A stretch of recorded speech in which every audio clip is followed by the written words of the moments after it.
142. Y gracias a Dios por el tiempo de alabanza, hermanos, que nos recuerda, hermanos, que Dios es nuestra esperanza en esta tierra, en esta vida. Salmo 142. Señor, yo soy indigno de estar en esta tarde aquí, Padre.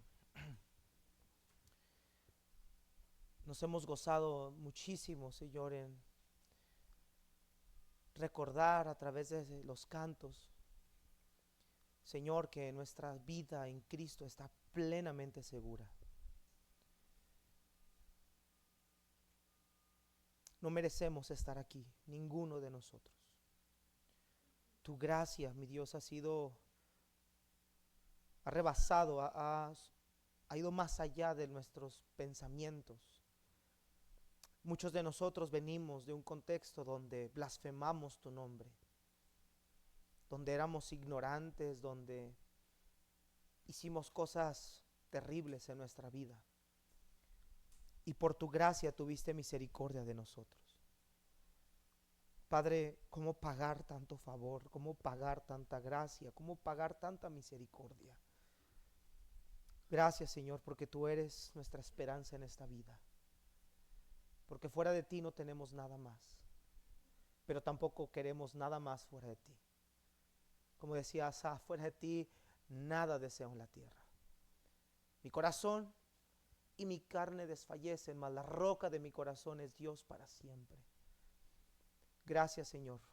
Bendice tu palabra, Espíritu Santo de Dios. Tú eres el que da sabiduría, tanto al que expone como al que oye, Señor. Yo te pido que tú gobiernes, tú reines, que el Espíritu Santo se mueva entre nosotros y que hoy salgamos admirados de Cristo nuestro Señor. Que cada día salgamos agradecidos de ser hijos de Dios y salgamos con un corazón lleno de gratitud por lo que Cristo hizo por nosotros en la cruz. Gracias, Señor, te damos por todo en Cristo Jesús. Amén. Salmo 142, hermanos, vamos a leer. Sígame usted, por favor, ahí, su Biblia. Dice así: con mi voz clamaré a Jehová. Con mi voz pediré a Jehová misericordia. Delante de él expondré mi queja. Delante de él manifestaré mi angustia. Cuando mi espíritu se angustiaba dentro de mí, tú conociste mi senda. En el camino en que andaba me escondieron lazo. Mira a mi diestra y observa, pues no hay quien me quiera conocer. No tengo refugio, ni hay quien cuide de mi vida. Clamé a ti, oh Jehová, dije, tú eres mi esperanza y mi porción en la tierra de los vivientes. Escucha mi clamor, porque estoy muy afligido. Líbrame de los que me persiguen, porque son más fuertes que yo. Saca mi alma de la cárcel, para que alabe tu nombre. Me rodearán los justos, porque tú me serás propicio. El Salmo 142 se conoce, según la tradición, como un másquil. La palabra másquil en hebreo es instrucción. Y el Salmo 142 pertenece a uno de esos salmos conocidos como salmos de lamentos, salmo de lamento individual, porque en este salmo vemos el clamor de una persona que se encuentra en un momento de grande angustia. La tradición, y allí en sus Biblias, en el Salmo 142, hay un título arriba que dice Másquil de David, oración que hizo cuando estaba en la cueva. Muchos de los salmos nos permiten ver un poco del contexto histórico donde se desarrollaron. Ahora, estos títulos no son inspirados por Dios.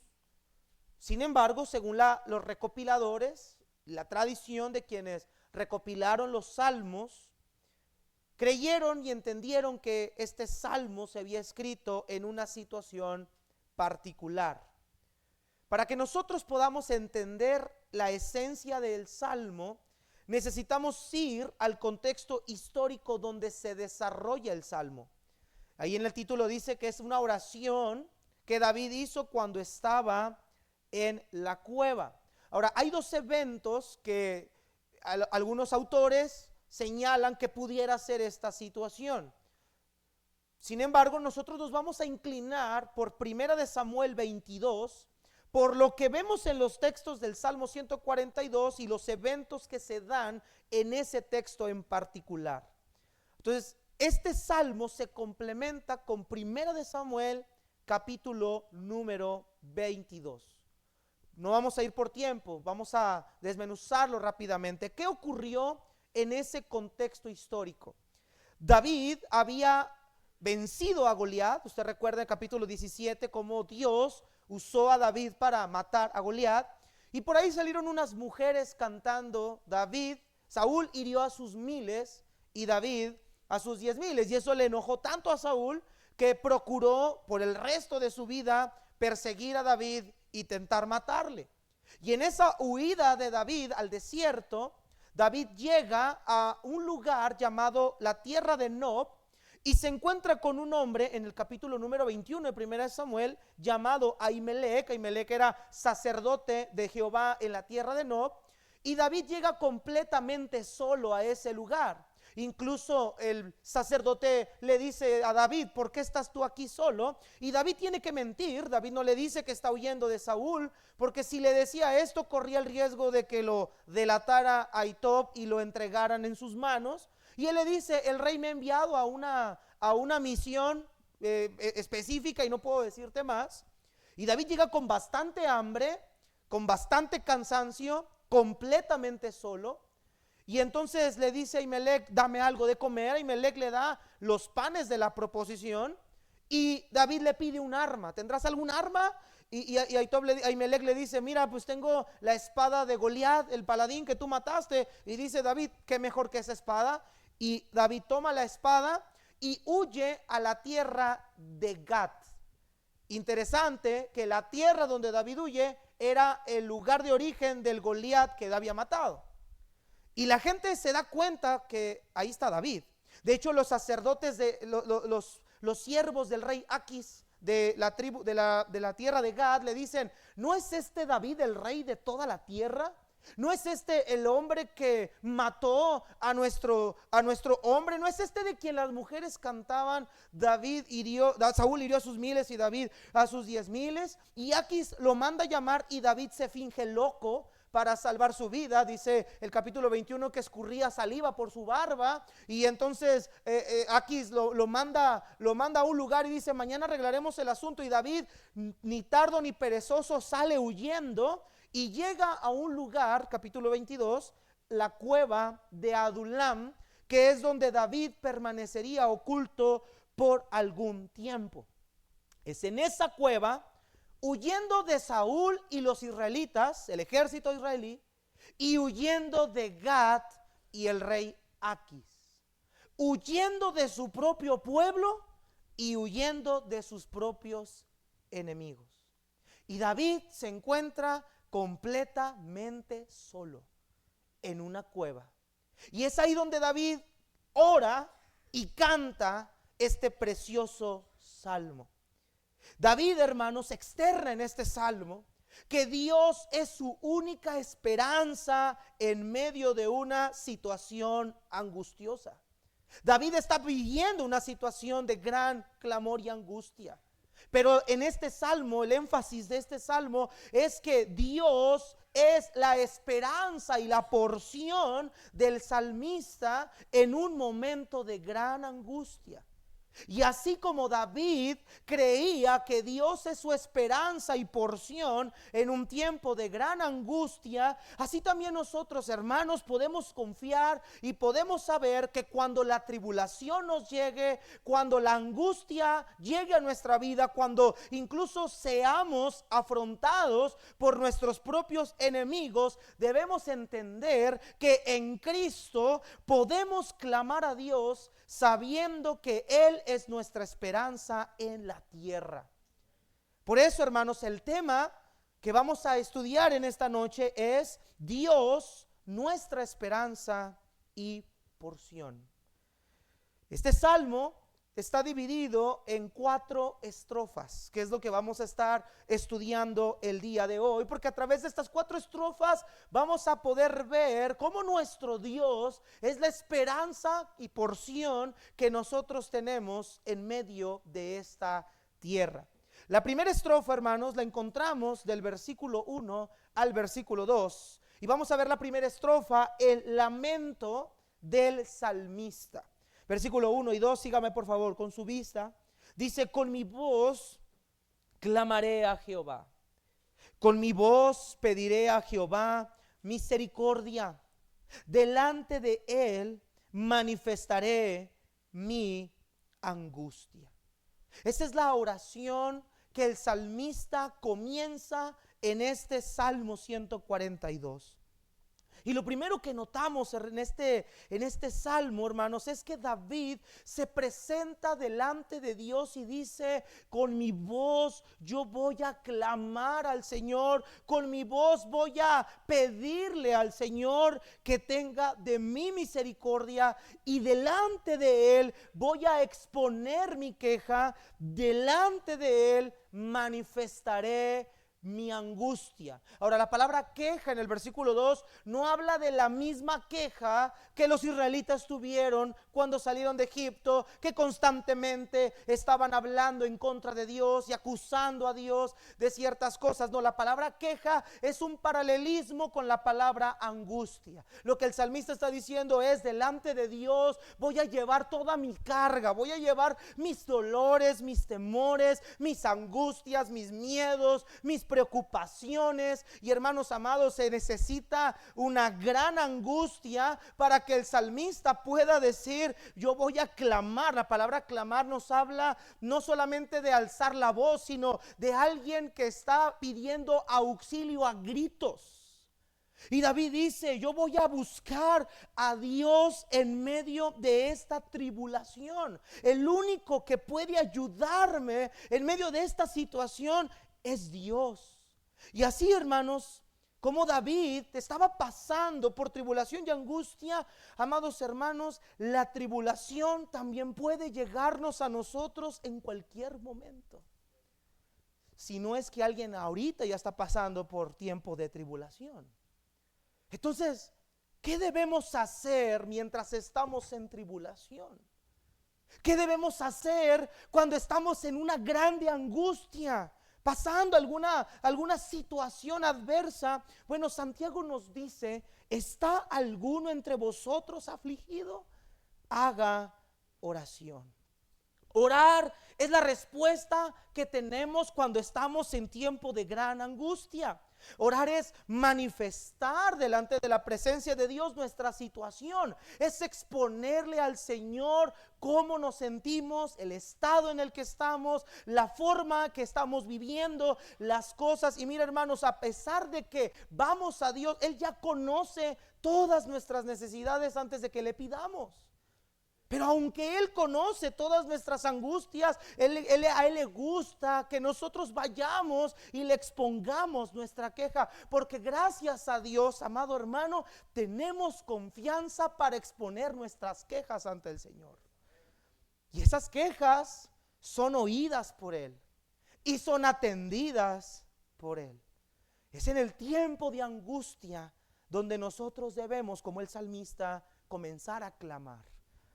El teólogo Edward McHenry Bones, en su libro La oración, dice lo siguiente: la oración es de gran valor en la tribulación. Escuche lo que dice Bones: porque da fuerza, consuelo, engendra paciencia. Es prudente, pues, aquel que en el día de la prueba sabe que su verdadera fuente de fuerza es la oración y hace uso de ella. Es a través de la oración que nosotros vamos a encontrar, más que la respuesta al problema, fortaleza, ayuda y consuelo. Mire lo que dice el Salmo 50:15, hermanos. Me encanta este versículo, Salmo 50:15. Salmo 50:15. Note lo que Dios está diciendo aquí al salmista. Salmo 50:15. Dice el versículo 15: Dice el texto, versículo 14, para aislar el contexto, dice: sacrifica a Dios alabanza, paga tus votos al Altísimo. Y escucha esto: e invócame en el día de la angustia, te libraré. ¿Y qué dice, mis hermanos? Y tú me honrarás. Dice el Señor: invóquenme en el día de la angustia. El Señor le dijo a la nación de Israel, por medio del profeta Jeremías: clama a mí y yo te responderé y te enseñaré cosas grandes y ocultas que tú no conoces. Hermanos, qué importante es que aprendamos a orar cuando estamos en un tiempo así. Qué importante es aprender a pedirle a Dios ayuda y auxilio, y que delante de su presencia encontremos consuelo, fortaleza para afrontar el momento que nos toque estar en un tiempo de tribulación. Pero el salmista empieza a decir: delante de Dios voy a exponer mi queja. Y ahora David pasa a describir esa queja, pasa a describirnos esa angustia. Y esto nos lleva a nuestro segundo punto, nuestra segunda estrofa: la condición del salmista. Mire versículo número 3 y versículo número 4. Dice: cuando mi espíritu se angustiaba dentro de mí, tú conociste mi senda. En el camino en que andaba me escondieron lazo. Mira a mi diestra y observa, pues no hay quien me quiera conocer. No tengo refugio, ni hay quien cuide de mi vida. El salmista expone su angustia y él dice: Señor, mira, dentro de mí está mi espíritu angustiado, y en el camino en el que yo andaba me tendieron lazo. David lo que está diciendo en esta expresión es que sus enemigos le han tendido una trampa. El salmista se siente acechado, se siente acorralado, como un animal que está siendo cazado por sus depredadores. Y el salmista dice: Señor, en el camino donde yo he estado me han puesto trampas. Y mira, hermano, quien le puso las trampas fueron sus propios hermanos, su propio pueblo. Y ahora vemos un salmista huyendo completamente solo. Por eso dice David: pero cuando mi espíritu se angustiaba dentro de mí, cuando mi espíritu se empezaba a afligir, tú conociste mi senda. En cada lugar donde David ha huido, en cada lugar donde David ha estado, Dios ha estado al pendiente de su senda. Dios ha estado al pendiente de su angustia. Para Dios la vida de David no pasaba desapercibida, sino que Dios estaba consciente del camino que el salmista estaba recorriendo. Pero no solo externa su angustia, sino que al mismo tiempo externa su estado o su soledad. Mira versículo 4. Mira a mi diestra, es decir, mira a mi derecha, mira a un lado mío y observa, pues no hay quien me quiera conocer. No tengo refugio, no hay quien cuide de mi vida. David se encuentra completamente solo. No están sus padres, no están sus hermanos, no están los sacerdotes, no está Samuel, no está su ejército, no está su propia esposa. No, David está completamente solo. Ahimelech le preguntó cuando lo vio: ¿cómo vienes tú solo y nadie contigo? La persecución de Saúl y sus hermanos no eran todo el problema del salmista. Ahora los pobladores de Gad también estaban persiguiendo su vida. Y entonces dice David: ni con mi pueblo, ni con mi gente, ni con mis enemigos, ni con nadie tengo apoyo. Señor, mira a mi diestra, mira a un lado mío. Señor, no hay donde yo me refugio, no tengo quien me cuide. Y hermanos, la cueva para David era lo único que David tenía en ese momento. Hermano querido, ¿alguna vez usted se ha sentido como el salmista, completamente solo en su angustia? ¿Alguna vez usted ha sentido que nadie se interesa por la situación que usted está pasando? Yo sí. Muchas veces me he sentido completamente solo. Y hermanos, y aunque tenemos gente que nos rodea, y aunque a veces tenemos personas a nuestro lado, a veces esas personas Dios permite que se nos volteen. Y a veces Dios nos hace pasar por la soledad. ¿Con qué propósito? ¿Con qué propósito Dios a veces nos hace pasar por la soledad? No porque quiera dañarnos, sino porque quiere enseñarnos. Y quizá alguien pregunte ahorita, ¿y enseñarnos qué? ¿Qué puedo aprender yo en la soledad? Quizá Dios quiere enseñarnos a depender de Él en toda nuestra manera de vivir. Por eso el salmista dice: delante de ti expondré mi queja. Delante de ti manifestaré mi angustia, porque tú eres lo único que tengo. El autor Edward Bones citó otra vez, dice: es en el fuego del sufrimiento que Dios purifica a sus santos y los lleva a las alturas. Es en el crisol que se prueba la fe, la paciencia, y se desarrollan las virtudes que forman el carácter cristiano. En efecto, es cuando sus santos pasan por estas aguas profundas que Él muestra lo cerca que puede estar de los que creen y de los que oran.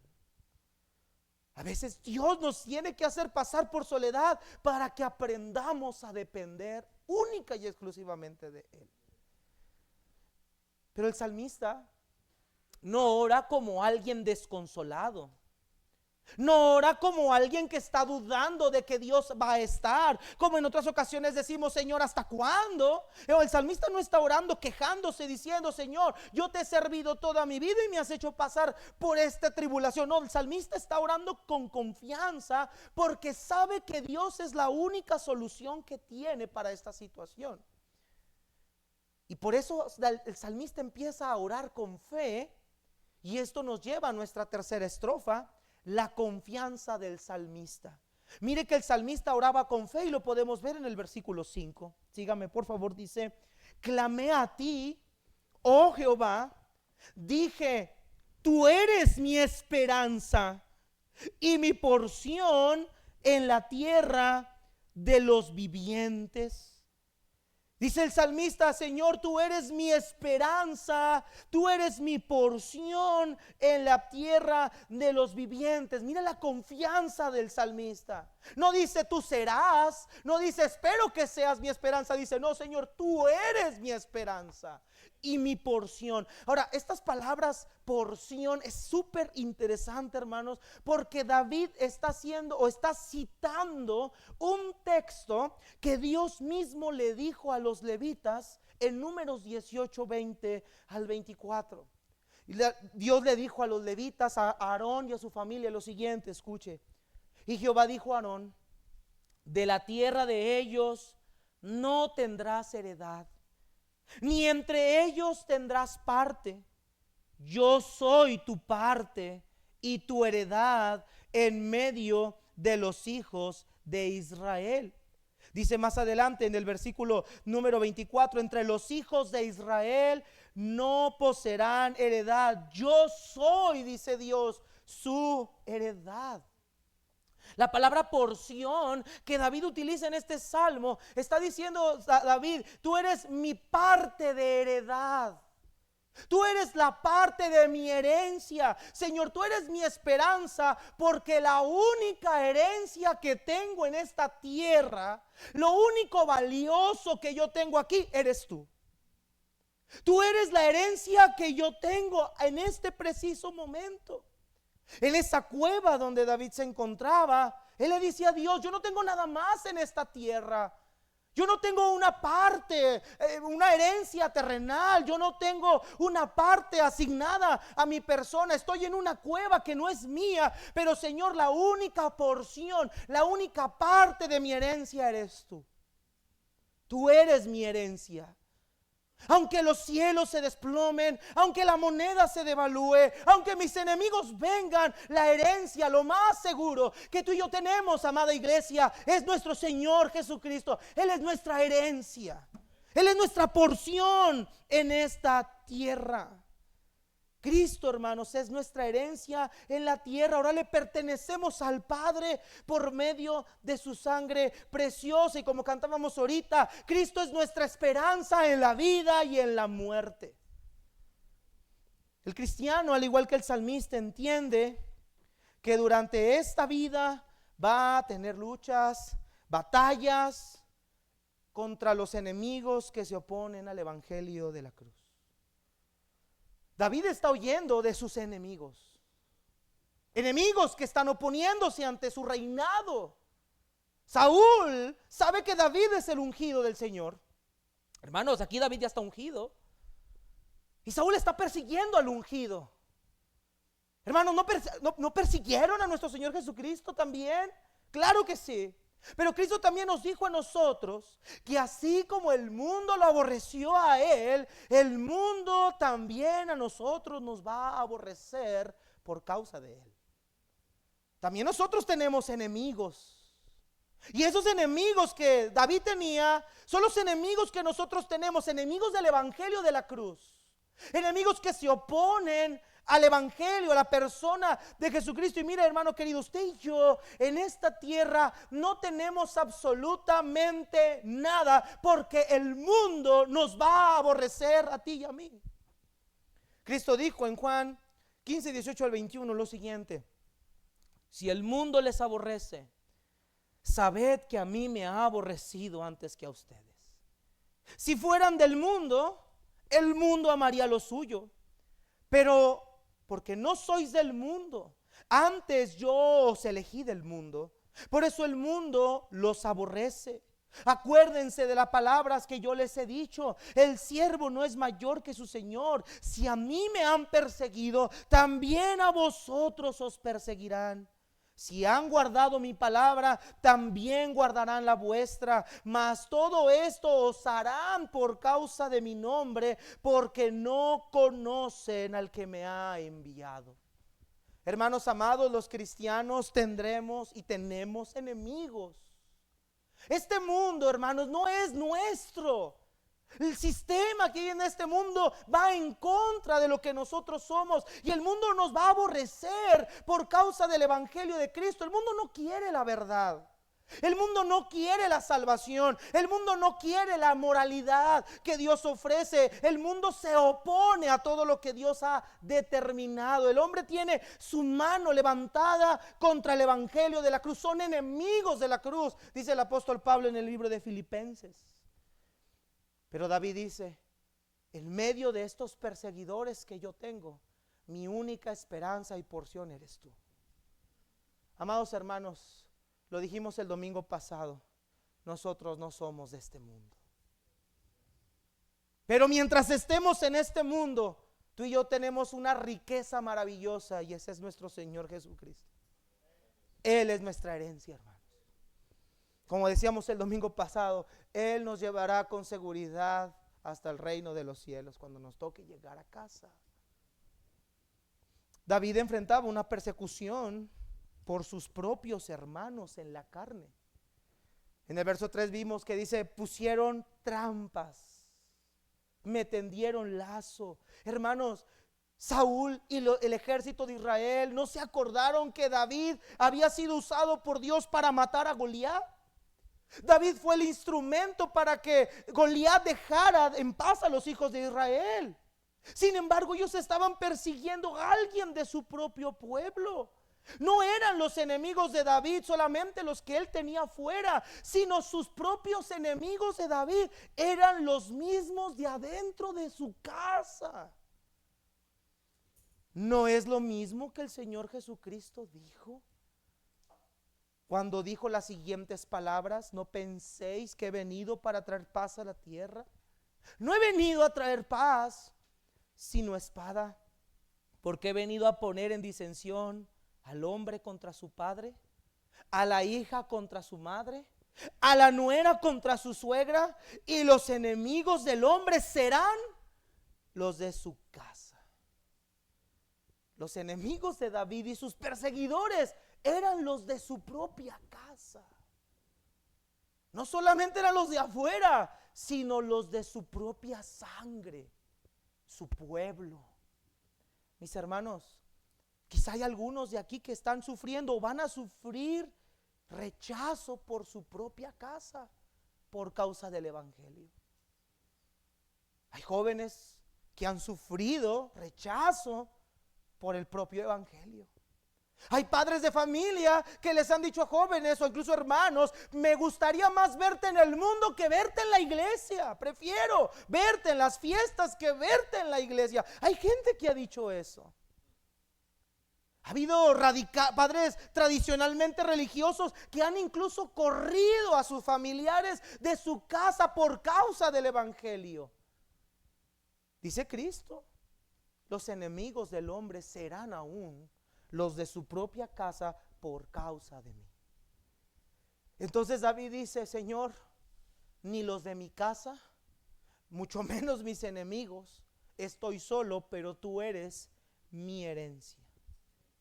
Tú eres mi porción. Por eso el apóstol Pedro a los dispersos los anima, diciéndoles que no les sorprenda si el mundo se convierte en nuestro enemigo. Hermanos, no nos sorprenda si el mundo es nuestro enemigo, incluso alguien de nuestra casa es nuestro propio enemigo. Dice Pedro: gócense porque son participantes de los padecimientos de Cristo. Voy a decir algo que a lo mejor a muchos de nosotros no nos va a gustar, pero fuimos llamados por Dios en Cristo incluso para padecer juntamente con Él. ¿Te acuerdas cuando el Señor llamó a Pablo? Mandó a Ananías y le dijo: ve, porque instrumento escogido me es este, para que lleve mi nombre, y yo le mostraré cuán necesario le es padecer por causa de mi nombre.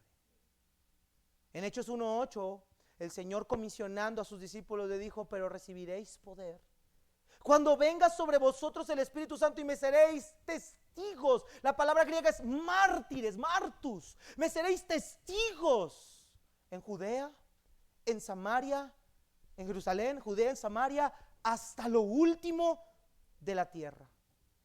Pero ahí hay una promesa maravillosa, hermanos. He aquí, yo estoy con vosotros todos los días hasta el fin del mundo.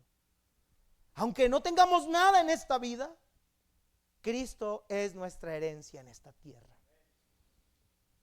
Y el salmista David, hermanos, eleva su confianza, esta confianza, con una fe inquebrantable. Y David confía en que Dios escuchará su clamor, su oración. Y esto nos lleva a nuestra última estrofa, la súplica y fe del salmista. Mira el versículo 6 y 7, por favor. Escucha mi clamor, porque estoy muy afligido.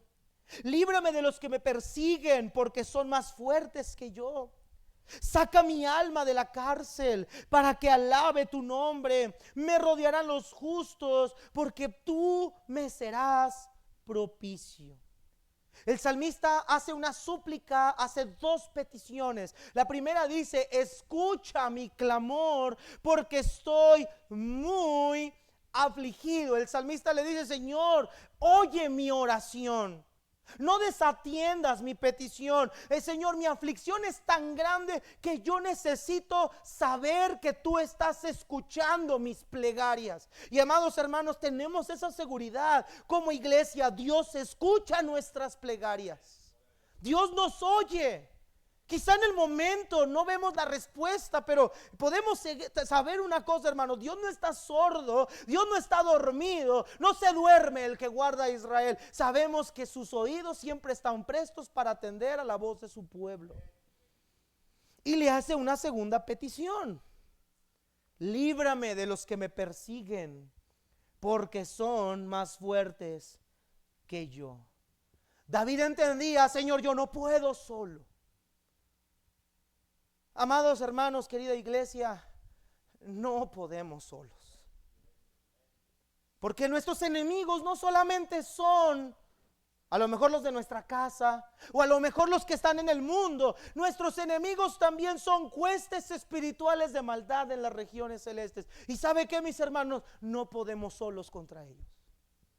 Por eso el apóstol Pablo en la carta de Efesios dice: por tanto, Fortalézcanse en el Señor y en el poder de su fuerza. Tomen la armadura de Dios para que puedan estar firmes contra las acechanzas del diablo, y cuando el día malo venga, se mantengan firmes. Hermanos queridos, no podemos solos. Son más fuertes que yo, dijo David. Por eso Pablo en ese contexto dice: oren en todo tiempo, con toda oración y súplica en el Espíritu, velando en ello con toda perseverancia, y no solamente por nosotros mismos, dice, y súplica por todos los santos. Hermanos, la oración nos fortalece cuando vengan los enemigos encima de nosotros, porque no podemos solos. Porque dice el apóstol Juan que la vanagloria de los ojos, la vanagloria de la vida, los deseos de los ojos, los apetitos que hay en el mundo son enemistad contra Dios. Tenemos un enemigo invisible, pero también tenemos un enemigo visible. El enemigo invisible es nuestro adversario, el diablo, el tentador. Nuestro enemigo invisible eres tú mismo. Dice Santiago que el pecado viene de nuestras propias concupiscencias. Hermanos, no podemos solos. Lo necesitamos a Él. Él es nuestra herencia. Pero David no solamente pide porque sea librado, no solamente pide libertad física, sino también espiritual, emocional. Versículo 7, saca mi alma de la cárcel. Hermano, las cuevas eran utilizadas precisamente como prisiones, como mazmorras. Y dice el salmista: no solamente estoy aprisionado aquí en esto físicamente, también mi alma está así. Mi alma es presa de la misma angustia. Mi alma es presa del temor. Mi alma es presa de la ansiedad, del afán, de la preocupación, de las situaciones que vengan. Y dice el salmista: saca mi alma de la cárcel para que alabe tu nombre. Lo que David dice es: quiero tener un alma libre. Y mira, hermanos, podemos estar encerrados en los problemas de la vida, podemos estar encerrados con nuestros enemigos, pero cuando Dios hace libre nuestra alma, le podremos alabar. Aún en la tormenta puede haber paz, aún en la cárcel puede haber libertad. Y se me viene a la mente las palabras del apóstol Pablo, que en prisiones él decía: pero yo me gozo en la libertad que tengo en Cristo Jesús. Sus piernas atadas a un cepo, pero un alma libre.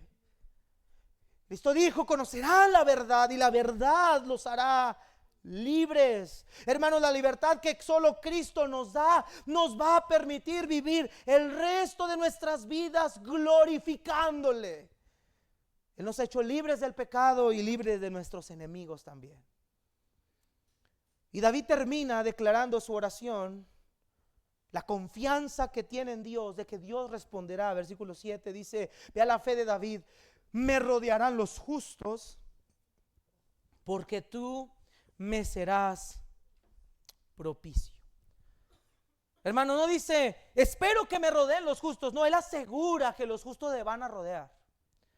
Ahora yo pregunto: ¿Dios contestó la oración de David? Vamos a nuestro contexto histórico para ver si esto es cierto. Primera de Samuel 22, por favor. Ponga ahí un separador en su texto de 142 del Salmos.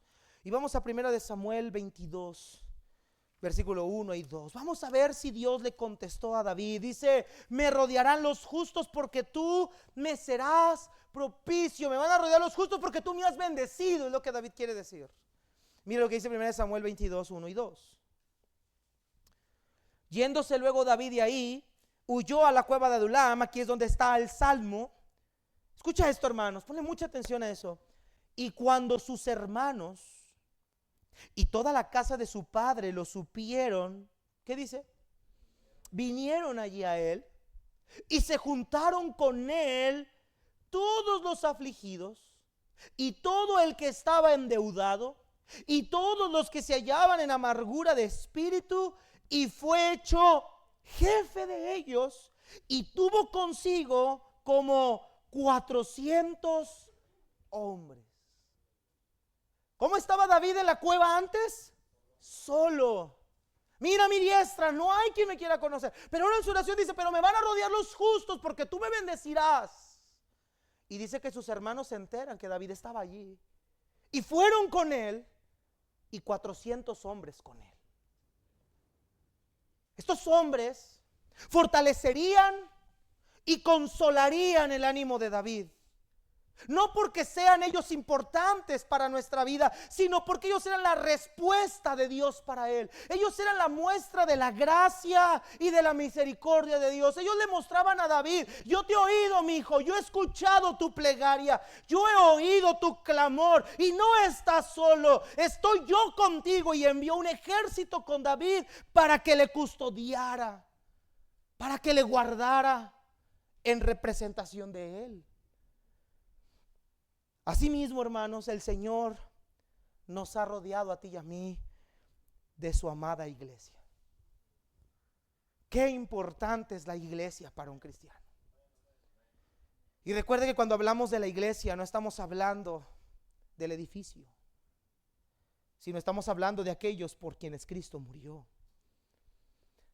Mientras algunos creyentes quizás son rechazados por sus familiares incrédulos, o por religiosos, o quizá los creyentes son atacados por este mundo, la iglesia se convierte en un bálsamo para todo aquel que está en gran angustia.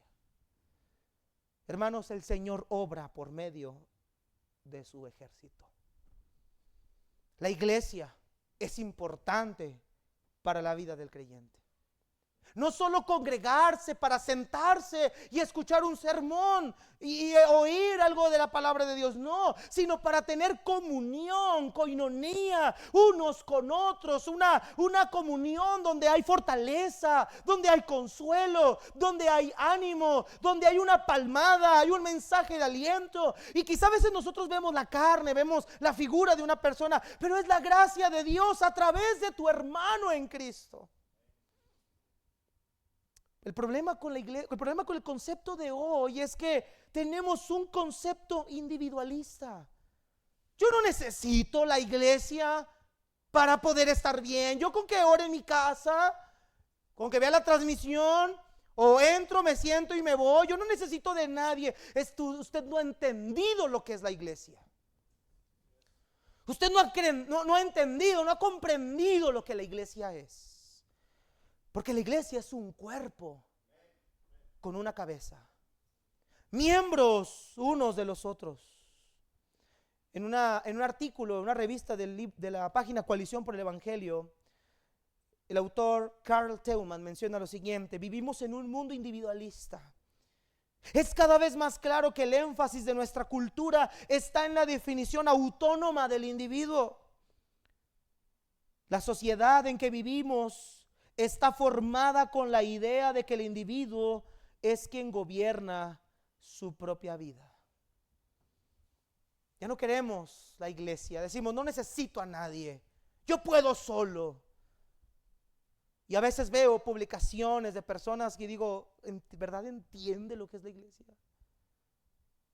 Pensamientos como, tú no sumas a mi vida, quien no esté contigo, retíralo, apártalo de ti, aléjalo. Hermanos, esos no son pensamientos bíblicos, es un pensamiento mundano, individualista. La iglesia es la muestra de la gracia de Dios para todos nosotros. A Dios no lo podemos ver, tenemos su Espíritu Santo, pero Él obra a través de su pueblo, del pueblo que Él escogió. La iglesia, más que una organización, es una familia en la fe. Por eso el apóstol Pablo escribió a los Gálatas diciéndoles: hermanos, si alguno fuere sorprendido en alguna falta, ustedes que son espirituales, restáurenle con espíritu de mansedumbre, considerándote a ti mismo, no sea que tú también seas tentado. Y mire lo que dice Pablo: sobrelleven los unos las cargas de los otros y cumplan así la ley de Cristo.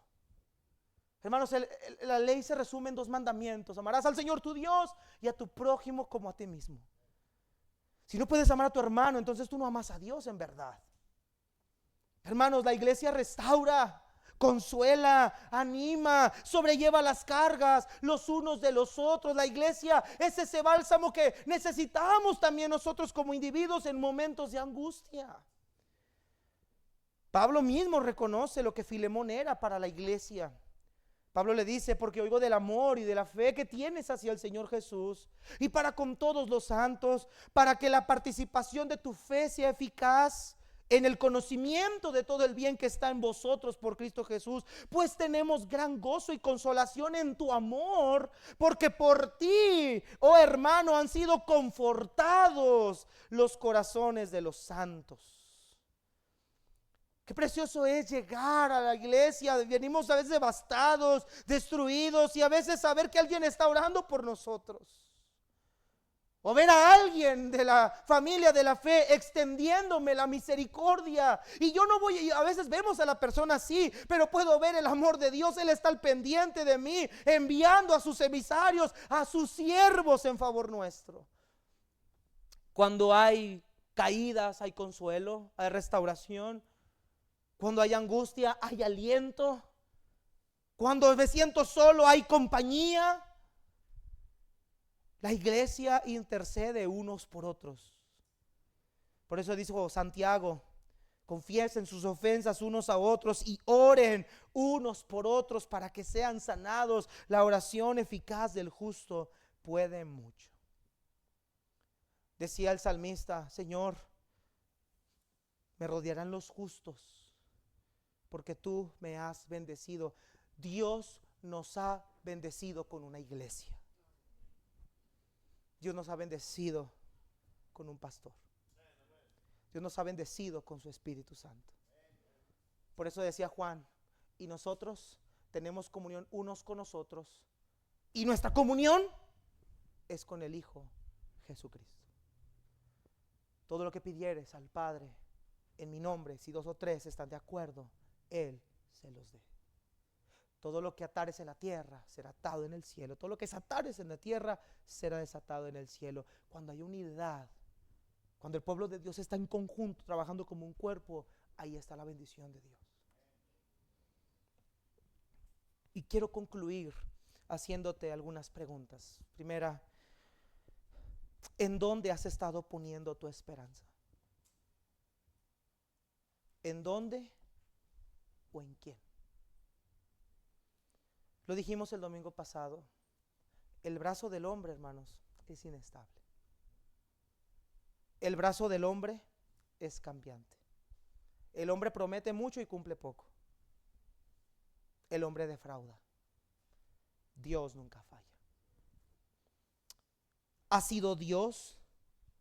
¿Está siendo Dios tu confianza, tu consuelo y tu satisfacción? Ahorita estábamos entonando los himnos. Yo no estaba contento, y claro, los amo en el Señor, hermanos, pero mi gozo no está en cuántas personas vienen hoy. Mi gozo está en quién vengo a adorar hoy. Y los que están aquí, los fieles que se reúnen aquí, nos podemos gozar y disfrutar que Cristo es la esperanza que tenemos en esta vida. Por eso estamos aquí. Porque creemos que sin Él y fuera de Él no tenemos nada, hermano. Mi hermano, Cristo es la única herencia que tenemos en esta vida. Él es todo para ti y para mí. Él debe ser todo para ti y para mí. En aflicción, en tribulación, en angustia, en necesidad, en peligro, en hambre, en desnudez, confía en Dios. Confía en su gracia soberana. Confía en su voluntad. Confía en lo que Él puede hacer. Y aunque te sientas solo y no veas absolutamente a nadie, no veas un brazo humano, no te preocupes. Está sentado en el trono aquel que intercede por nosotros al Padre, el cual entiende nuestras debilidades. Pero algo que he aprendido y he visto en la palabra es que Dios nunca deja solo a su pueblo. Nos rodea de esos justos, nos rodea de su gracia. Cristo es nuestra porción y nuestra esperanza en la tierra hasta que lleguemos a su presencia. Gracias, Padre Celestial.